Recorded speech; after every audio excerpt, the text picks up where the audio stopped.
La víspera celebráramos el espíritu de la Navidad, la apertura de la Navidad, con el encendido del arbolito tanto de la casa como de todo lo que es la corporación. Ahí se ha escapado un duende de bonitura, ¿no? De Sí, ¿verdad? linduritas. Sí, yo creo que sí, yo creo que Tú sí. lo tienes y nuestra experta lo tiene masificado, Sin duda, de verdad. maximizado. Sí, ella hoy vino espléndida, siempre, siempre bien puesta, pero le hemos dicho, yo creo que ya le hemos dicho muchas veces en esta mañana fuera del aire que hoy de verdad que tiene toda la Navidad como en el vestuario, en el rostro. Sí, muchas Muy gracias. buenos días, Muy Clara, linda, qué gusto Clara. recibirla. El placer es mío estar aquí viendo todo este despliegue y felicitarle por la producción de ayer de Llegada de la Navidad. La vi íntegra y me encantó. Yo creo que será un ¿Me antes viste y un bailar? después. Sí, los vi bailando. La inspiró como que esta Sí, transmisión la yo deseo inspiró de para coger venir. para acá. Digo que esa transmisión la inspiró para hoy desplegar también sus outfits, su vestuario tan hermoso, ¿verdad? Muy lindo. Que no muy me puedo bella. quedar atrás.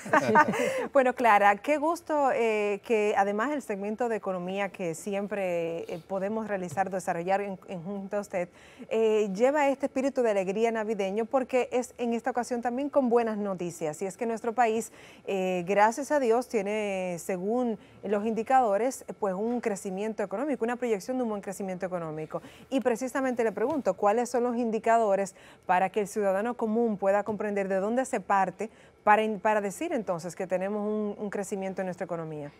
Ciertamente, mira, en estos días el gobernador del Banco Central ofreció una rueda de prensa donde, ¿verdad?, dio la información que nosotros esperábamos y en algunas ocasiones hemos conversado aquí.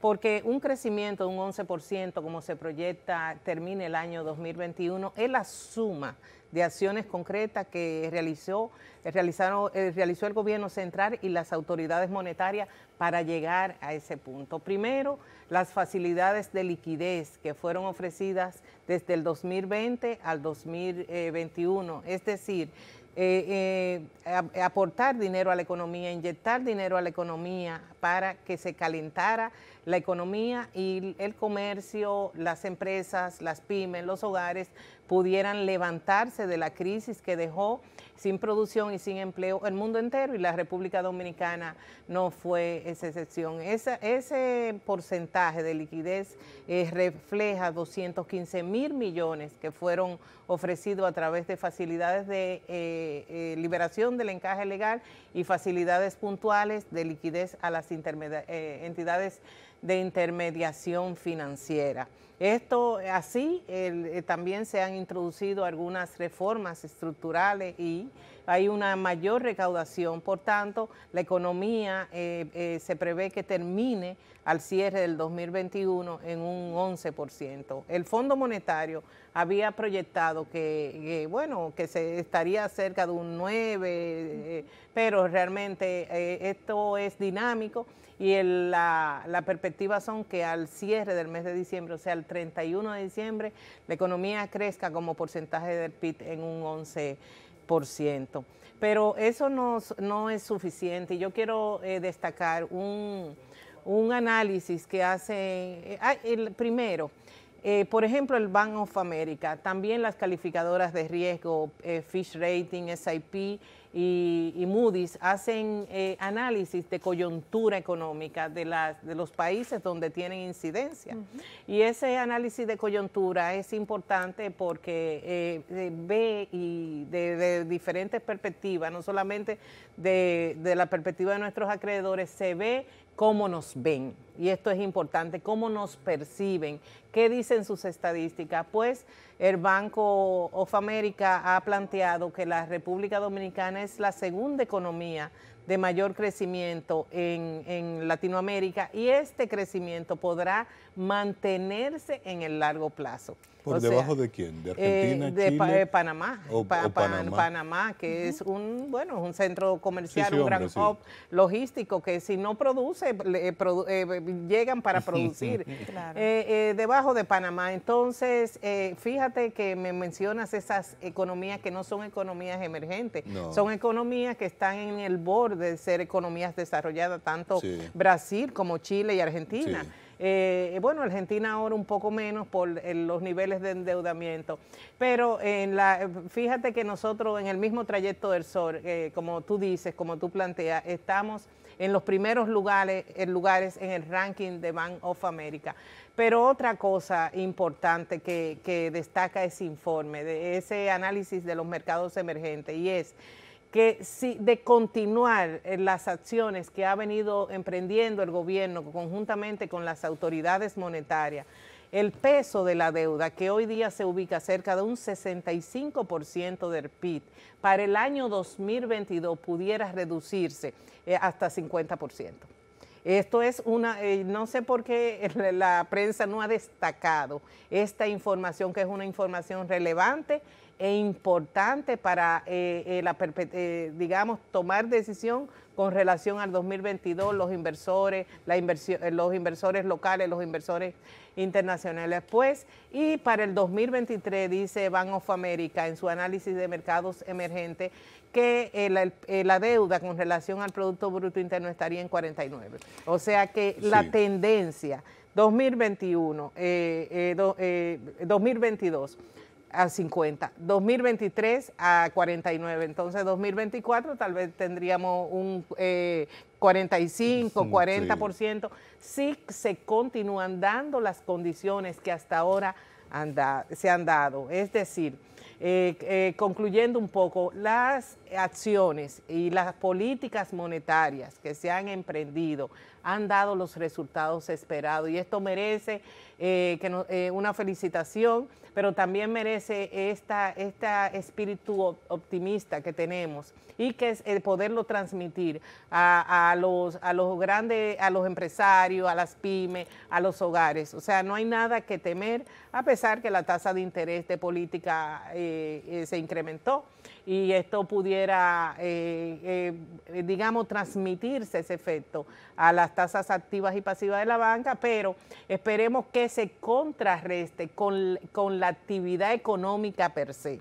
Es decir, que si tenemos un mayor costo del dinero en depósito o en crédito, si tenemos un mayor costo del dinero, esto pueda ser contrarrestado con una generación de empleo más alta y con un ingreso per cápita mucho más alto, que es la forma de digamos, sostener ese choque. Entonces yo creo que estas Navidades nosotros tenemos que celebrar porque estamos en salud y por muchísimas otras razones, pero nuestra economía, que es la que nos da ese sustento en la cadena de valor que generan las empresas, que genera las personas a través de su trabajo, está positiva y con perspectivas estables. Y no quiero dejar de mencionar, a propósito del peso de la deuda sobre el Producto Bruto Interno, también existe la posibilidad que las calificadoras de riesgo, según Bank of America, se vean animadas a pasar la calificación de riesgo, no bajarla, sino pasarla de la posición de perspectiva negativa que tiene. Tú te acuerdas que las calificadoras ponen una letra con un más o un menos, pues de perspectiva negativa a perspectiva estable. Entonces, todo esto son buenas noticias, todo esto tiene una repercusión en la actividad productiva, en la actividad económica y obviamente en el bolsillo finalmente del consumidor. A propósito de repercusiones, precisamente, ¿esto se queda, Clara, en el ámbito macroeconómico o ciertamente igual el ciudadano común, el ciudadano de a pie sentirá estos efectos de estabilidad que se reflejan en los estudios? ¿Sabrá esa sensación y ese reflejo también a nivel del ciudadano común? Fíjate que con la pandemia llegó una inflación desmesurada al mundo entero y lo que se ha llamado la tormenta perfecta, que ha sido la caída de la oferta cuando se abrieron los mercados y había una gran demanda de productos y servicios, productos sobre todo en China. Y esto ha provocado una gran inflación que no es más que el aumento sostenido de precios. Si si yo te quiero comprar y tú no tienes para venderme, tú te reservarás y pondrás tu precio. Tú tienes en la mano la posibilidad de establecer el precio. Si no hay, ¿verdad? No hay cómo satisfacer esa demanda, porque el bien se ha convertido en escaso. Y eso es una ley en economía que se cumple siempre. También los precios internacionales del petróleo han incidido con este aumento de precios. La economía dominicana, si bien es cierto que es una economía que tiene fuertes fundamentos y una posición macroeconómica de crecimiento constante, es dependiente de las materias primas, de todo en la industria, incluyendo la cadena alimentaria. De hecho, uno de los componentes de nuestra dieta diaria, que es el pollo, que está en las mesas de los dominicanos en su gran mayoría, para tú criarlo, sostenerlo y llevarlo a los anaqueles de los supermercados, tiene que alimentarlo con sorgo, soya y todo, grasa animal y una serie de componentes que no se encuentran en la República Dominicana. Pues todo esto ha provocado ese incremento de precios. La inflación en la República Dominicana ha ido disminuyendo de manera paulatina, de manera moderada. En otros países de la región con quien nos comparamos no han podido bajar esa presión inflacionaria importada que viene desde fuera. Entonces, ¿qué tú puedes controlar? Tú puedes controlar lo interno, ¿verdad? Interviniendo en mercado, como en el caso de para la seguridad alimentaria lo ha hecho el INESPRE, lo ha hecho el Ministerio de Agricultura, pero tú tienes que importar desde fuera, desde Estados Unidos o desde China, que es el gran proveedor a nivel mundial. O sea que los precios se irán ajustando, respondiendo a tu pregunta, en la medida que la cadena de valor comercial a nivel mundial vaya cediendo. Y esto es así. Nosotros tenemos represado ahí un poco y bueno, el Banco Central ha tomado una decisión muy acertada. Producto de la gran liquidez, o sea, de una masa circulante importante que hay en la economía, también ha habido un poco de especulación, porque la verdad hay que decirla. Claro. E inversionistas pesos buscando inversiones, ¿verdad? En la economía hay mucho circulante en este momento y esa circulante se ha mantenido, mucha liquidez como nosotros le llamamos. Entonces, ¿qué ha hecho el Banco Central? Es un mecanismo también de represar un poco ese dinero, subir un poco la tasa de interés para equilibrar. No solamente esto se va a transmitir a los consumidores como las personas, sino a todos los actores de la economía, grandes inversionistas institucionales, inversionistas profesionales y demás. O sea que es un conjunto, esto es un gran combo.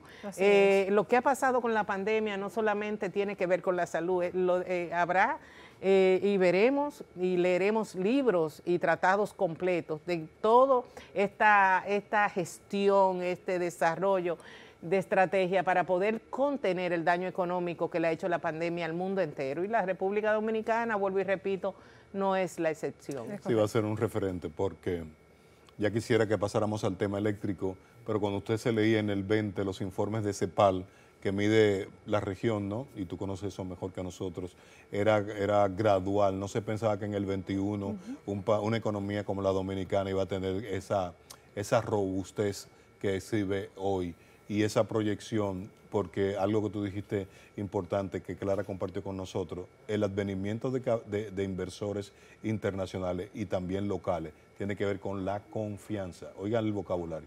La confianza, y eso es lo que se está generando desde el Banco Central, desde el equipo económico, desde el Ejecutivo, y eso es importante. Pasemos al aspecto del sector eléctrico, que es la tercera gran reforma, ¿no? Se aprobó una ley, un pacto, y entonces nos espera ver frutos.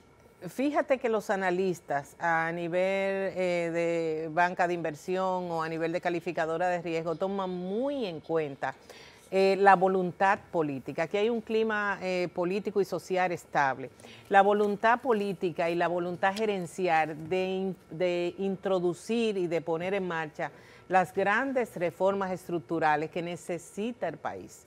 Y eso ya es una realidad, independientemente que las mesas dentro del Consejo Económico y Social se estén formalizando. Ya, por ejemplo, hay un pacto eléctrico firmado y poco a poco se han dado ido dando los pasos. Por ejemplo, el caso el paso de los activos y pasivos de la CDEE al Ministerio, al FOMPER, perdón, al FOMPER y así sucesivamente, pues eso se nota, porque uno de los componentes que genera el más grande déficit en la economía es el sector eléctrico por las pérdidas técnicas y la pérdida en la distribución y en la comercialización. Aquí hay una gran cantidad, esto lo puede hablar mejor una persona, conversar sobre la parte técnica. Hay mucha pérdida en donde hay barrios y sectores donde la luz todavía es un desafío cobrarla. Y así sucesivamente, pero ¿qué se percibe? Se percibe que ya hay un pacto firmado. Se percibe que ya las acciones que contempla ese pacto se están poniendo en marcha. Entonces, el déficit tendrá que ir bajando en el mediano largo plazo. O sea, muy mal que nosotros tuviéramos como Estado la responsabilidad de suscribir ese pacto, porque eran tres, recuerdo, una reforma de educación, reforma fiscal y pacto eléctrico. El pacto eléctrico, ¿verdad? No hubo voluntad en ese momento, pero ya esto es una realidad y se emprenden las acciones que son pertinentes desde el Ministerio de Energía y Minas, se unificaron los tres consejos y mira, créeme que las calificadoras lo están viendo. Y lo está viendo Bank of America, lo están viendo los que son los grandes inversores a nivel mundial que pueden venir tanto de Estados Unidos como de Europa a la República Dominicana a invertir en los sectores clave, turismo, energía, sector agrícola y demás. Este es un país con múltiples posibilidades más que también se trabaja para garantizar la seguridad jurídica. O sea, donde las reglas del juego estén claras, y esto ya lo ha marcado las acciones que tiene el Ministerio Público. O sea, en donde no haya cuestiones que no estén apegadas a la ley y a la buena práctica. Finalmente, una de las críticas que le hacen al gobierno en el aspecto económico, financiero, es el endeudamiento público. Se estima que van 15.000 millones de dólares que se han aprobado en el Congreso. Proyecta eso, si lo quiere hacer hoy, brevemente, lo trabajamos para otra semana, ¿qué tan beneficioso o cuáles son las secuelas negativas que pudiera tener? Mira, sin un pacto fiscal. El 65% de la deuda sobre el Producto Interno Bruto no se contrató en un año. Es lo que te puedo decir.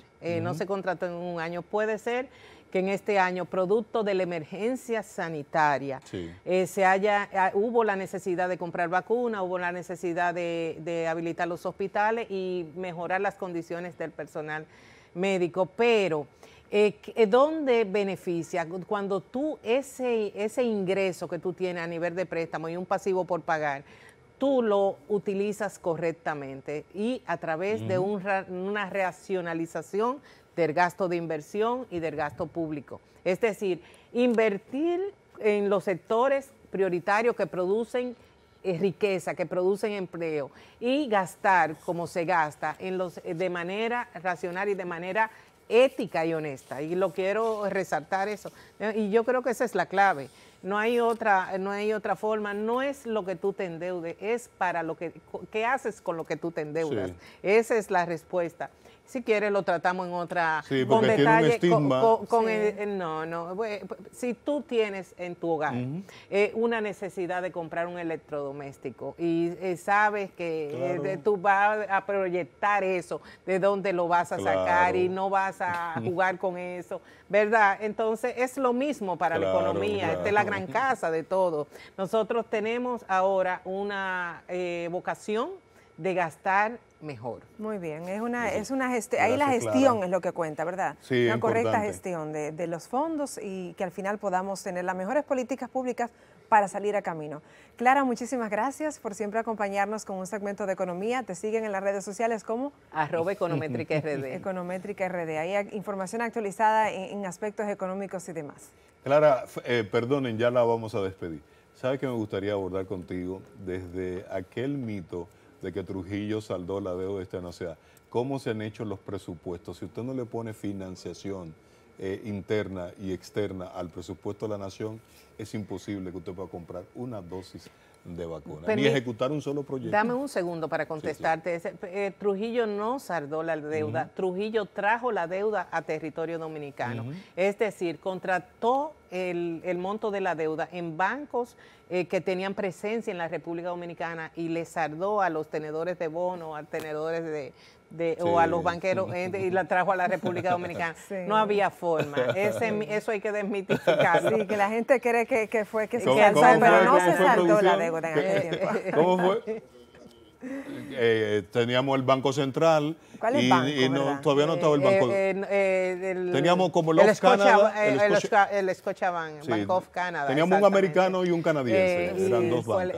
Bueno, yo no había nacido en esa época, pero te traigo los bancos Sí, que eran. Lo trajo a la perfecto. República, lo trajo la deuda a territorio local. Es como si tú dijeras que ahora la deuda que yo tengo con bancos extranjeros Yo yo la compro. al Banco Popular o al Banco BHD y vaya a la cuña. Muchas gracias, Clara. Buenísimo. Siempre tan. Tú eres nuestra maestra. Te lo quería decir No, desde no, ahorita. no. Nuestra bella maestra. Gracias, Tú eres una especie. Ustedes no recuerdan esa serie, pero que ustedes son muy jóvenes. Yo no puedo estar en esto todos los días. Bueno, había si una toca. serie argentina, ahora que hablamos de la economía argentina, se llamaba Jacinta Pichimahuida. Era la profesora por excelencia. Fue un programa antes del Chavo del Ocho. Esta profesora nos llenó de mucha alegría. Lo pasaban por acá, por el Canal 4. Lo voy a buscar. Ese gran programa. Esa profesora, había un morenito como yo. Eso, por eso es que lo quisiste mencionar. De nuevo, gracias a Clara, siempre muy querida y muy oportunas sus orientaciones e informaciones compartidas aquí en esta mañana.